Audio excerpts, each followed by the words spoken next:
నీ కోపం భరిస్తున్నారంటే కారణం నీకు భయపడుతున్నారు అని కాదు.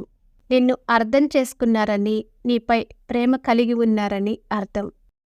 మితిమీరిన ఆశలు జీవితంలో ఆనందాన్ని, మితిమీరిన అహంకారం బంధంలోని మాధుర్యాన్ని దూరం చేస్తాయి.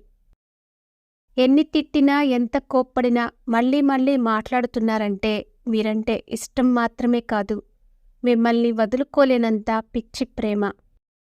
బంధాలన్నీ అవసరం కోసమో, ఆసరా కోసమో అల్లుకోవు.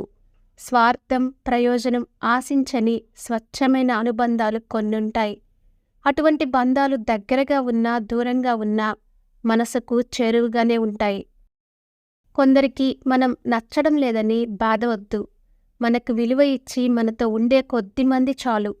ప్రతిక్షణం అపార్థం చేసుకుని వెళ్ళిపోయే బంధాలతో బాధపడే కంటే దూరంగా ఉన్నందుకు సంతోషపడాలి. దేహం అలసిపోవచ్చు కానీ మనస్సు అలసిపోకూడదు. నిరంతరం కలల వనంలో విహరిస్తూనే ఉండాలి. లేదంటే ఈ యాంత్రిక జీవనంలో ఒక యంత్రంగా మిగిలిపోతాము. నీకు స్నేహితుడవడానికి నీ శత్రువుకు 1000 అవకాశాలివ్వు కానీ నీ స్నేహితుడు శత్రువుగా మారడానికి ఒక్క అవకాశం కూడా ఇవ్వకు. మన మీద మనకే అసహ్యం వేసే సందర్భం ఏంటో తెలుసా? మనకి విలువ ఇవ్వని వాళ్ళకి మన మనసులో చాలా ఉన్నత స్థానమిచ్చినప్పుడు.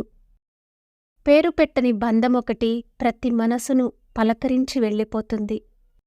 మంచి మాటలు చేదుగానే ఉంటాయి కానీ ఆ మాటల్లోని ఆంతర్యాన్ని గ్రహించి ఆచరిస్తే ఆ చేదు మాటలే అమృతమయమవుతాయి. ఏ మనిషి బలమైన కారణం లేకుండా మాట తూలడు. చిన్న మాటతో బంధాన్ని వదిలేస్తున్నావంటే నువ్వు పెట్టుకున్న నమ్మకం గాలిలో దీపం లాంటిది అని అర్థం. ఇప్పటికే చాలాసార్లు మోసపోయా, అయినా నమ్మే అలవాటు పోవట్లేదు. ఎందుకంటే నాలో మారని మనసుంది. మనిషి గొప్పతనం 6 అడుగుల అందంలో కాదు, ఆలోచించి మాట్లాడే అరంగుళం నాలుక మీద ఆధారపడి ఉంటుంది. వయసులో ఉన్నప్పుడు కష్టపడటానికి సిగ్గుపడితే వయసు దాటాక అందరి ముందు బ్రతకడానికి సిగ్గుపడాల్సి వస్తుంది. ఇష్టం ఉంటే చేదు కూడా తియ్యగానే ఉంటుంది. కష్టం అంటే దూది కూడా భారమే.